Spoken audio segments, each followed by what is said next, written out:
জীবিত গাছ থেকে দাউ দাউ করে আগুন বের হচ্ছে, এর আসল রহস্য আসলে কি?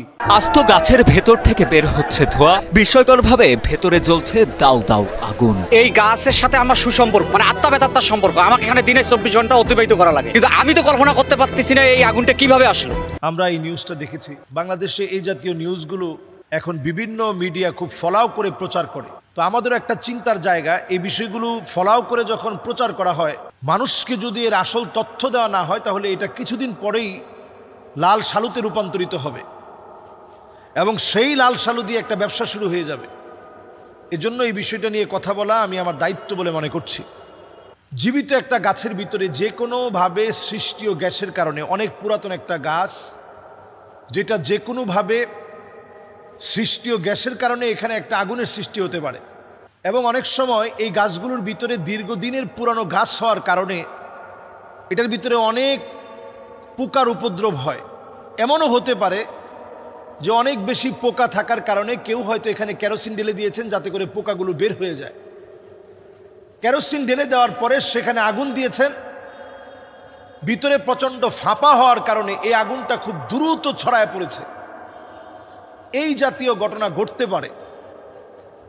আবার হতে পারে এটা জিনদের আবাসস্থল, যেই কোনোভাবে এখানে একটা আগুন সৃষ্টি হয়েছে। হতে পারে আল্লাহ রাব্বুল আলামিনের কোনো কুদরতি নিদর্শন।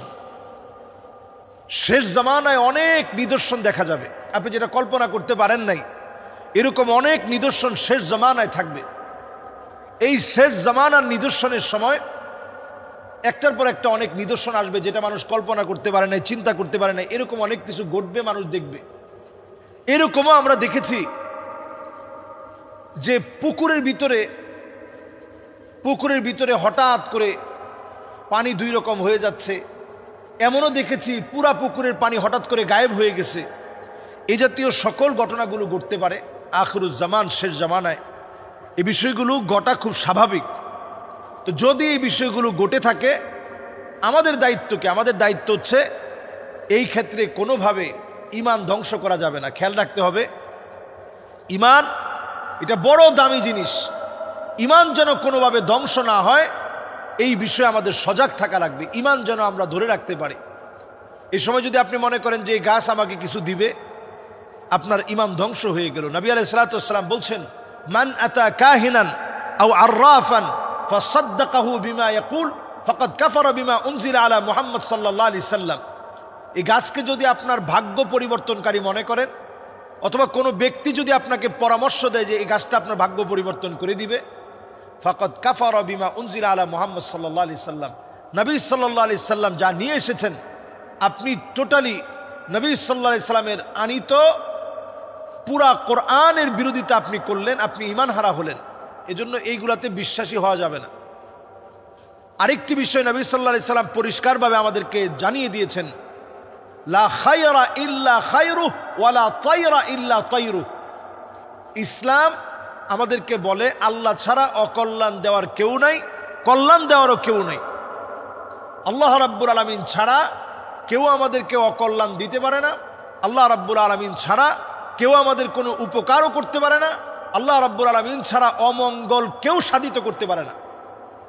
এটা হচ্ছে ইসলামের বেসিক বিষয়। আপনি যদি মনে করেন গাছ আমার কিছু দিয়ে দিবে, যেই পুকুরের পানি হঠাৎ করে চলে গেছে বগুড়ার কাহালোতে, আপনি মনে করলেন যে এই পুকুর আপনারে কিছু দিয়ে দিবে। যেই পুকুরের পানির মধ্যে দেখলেন দুইটা বাঘ হয়ে গেছে, পুকুর আমারে কিছু দিয়ে দিবে। যেই গাছের ভিতরে আপনি আগুন দেখলেন, মনে করলেন যে এই গাছ আপনাকে কিছু দিয়ে দিবে। দুনিয়ার কেউ আপনাকে কিচ্ছু দিতে পারে না আল্লাহ রাব্বুল আলামিন ছাড়া। এই বিশ্বাসের নাম হচ্ছে ঈমান।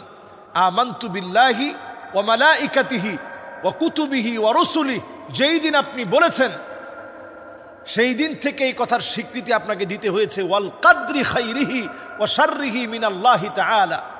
ভাগ্যের ভালো এবং মন্দ এটা আল্লাহর হাতে, দুনিয়ার কোনো বস্তুর হাতে না। এজন্য বস্তুবাদী চিন্তা মাঝে মাঝে আমাদেরকে শিরকের দিকে নিয়ে যায়, ঈমানের ধ্বংসের দিকে নিয়ে যায়। সেখান থেকে ফিরে আসা আমাদের ঈমানি দায়িত্ব। এজন্য এই জাতীয় ঘটনা যখন আপনারা দেখবেন যে জীবিত গাছের ভিতরে আগুন ধরতেছে, দাউ দাউ করে জ্বলছে, একটা পুকুর, হয়তো পুকুরের ভিতরে অথবা নদীর ভিতরে একটা কবর মাঝখানে জেগে আছে, কোনোভাবেই কবরটা ডুবে না, কোনোভাবেই কবরটা ডুবে না। এই সকল স্তরে সকল সময়ে খেয়াল রাখতে হবে কোনোটাই আমার কল্যাণ অকল্যাণ কিছু দিতে পারে না।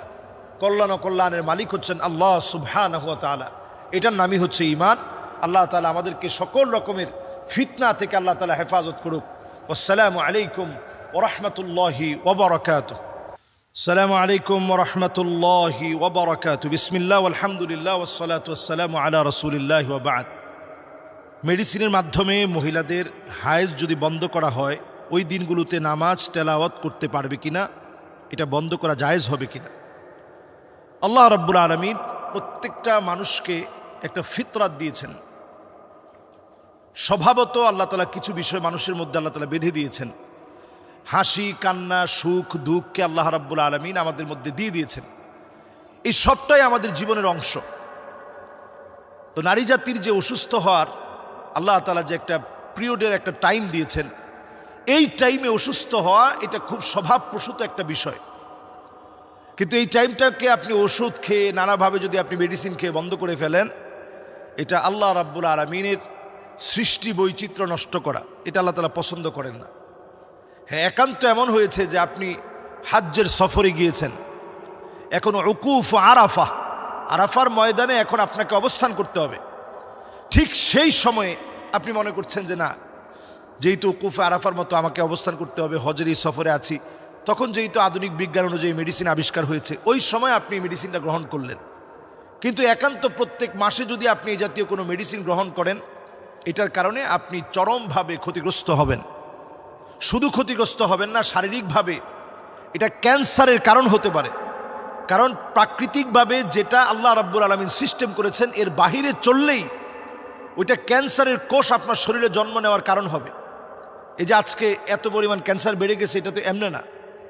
নানা কারণে আমরা আমাদের শরীরের যে ফিতরাত ছিল, স্বভাবত যে স্বভাব ছিল, সেই স্বভাবকে আমরা নষ্ট করে দিয়েছি।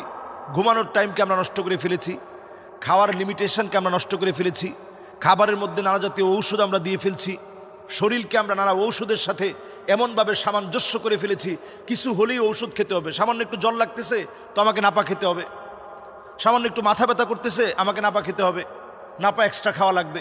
একটু গ্যাস গ্যাস মনে হলো একটা সেকলু খেতে হবে, একটা সেকলু মেরে দিলে বাস আমার গ্যাস শেষ হয়ে যাবে। একটু ঠান্ডা আসতেছে, আমার একটু নাক দিয়ে ঠান্ডা ঝরছে, একটু ফেকজু খেয়ে ফেলি, মুনাস খেয়ে ফেলি।